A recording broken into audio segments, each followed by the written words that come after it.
মানৱ সেৱাৰ জৰিয়তে ৰাষ্ট্ৰ গঢ়ি তোলা বীৰ শ্ৰী ব্ৰিজলাল ভট্ট পদ্মশ্ৰী 2026।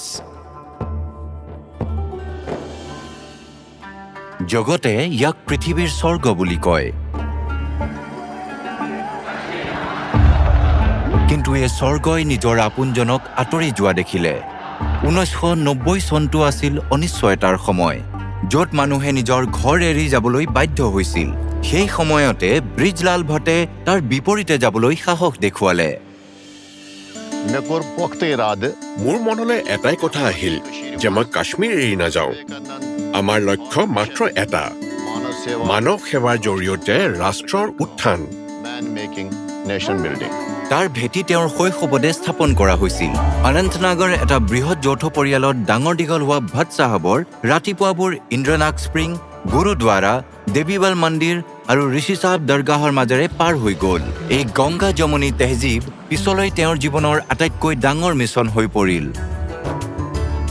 যোৱা 55 বছৰ ধৰি নাগদণ্ডীৰ শ্ৰী ৰামকৃষ্ণ মহাসন্মিলন আশ্ৰম আৰু বিবেকানন্দ কেন্দ্ৰৰ সান্নিধ্যত সনাতন ধৰ্মৰ মূল মন্ত্ৰ মানৱ সেৱা আৰু সাৰ্বজনীন ভাতৃত্ববোধৰ প্ৰচাৰ কৰি আহিছে।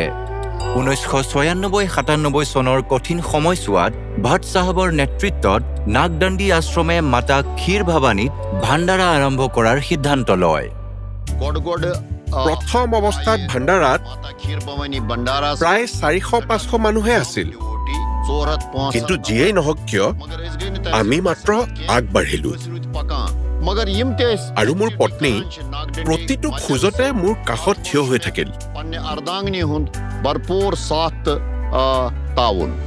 তেওঁৰ নিৰ্ভীক পদক্ষেপৰ ফল আজি স্পষ্টকৈ দেখা গৈছে।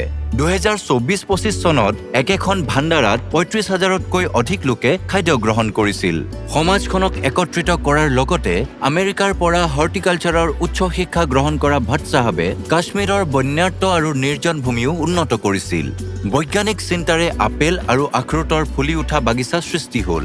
কোল্ড চেইন আৰু নতুন পেকেজিঙৰ বিষয়ে কৃষকসকলক সজাগ কৰা হৈছিল। আজি তেওঁ যোগ শিক্ষা শিবিৰ, সংস্কাৰ শ্ৰেণী আৰু যুৱ সন্মিলনৰ জৰিয়তে যুৱ প্ৰজন্মক পথ প্ৰদৰ্শন কৰি আছে। এতিয়া তেওঁ নাগদণ্ডী আশ্ৰমখনো সম্প্ৰসাৰণ কৰি আছে, যাতে তাত 400 জন মানুহ থাকিব পাৰে। আজিৰ কাশ্মীৰৰ নৱপ্ৰজন্মই বুজি উঠিছে যে প্ৰকৃত শক্তি নিহিত হৈ আছে পাৰস্পৰিক ভাতৃত্ববোধত। সন্মান আৰু বঁটা মাথো মাইলৰ খুঁটি। তেওঁৰ আচল উত্তৰাধিকাৰী হ'ল বীজ, যিবোৰ তেওঁ ইয়াৰ মানুহৰ হৃদয়ত সিঁচিছে।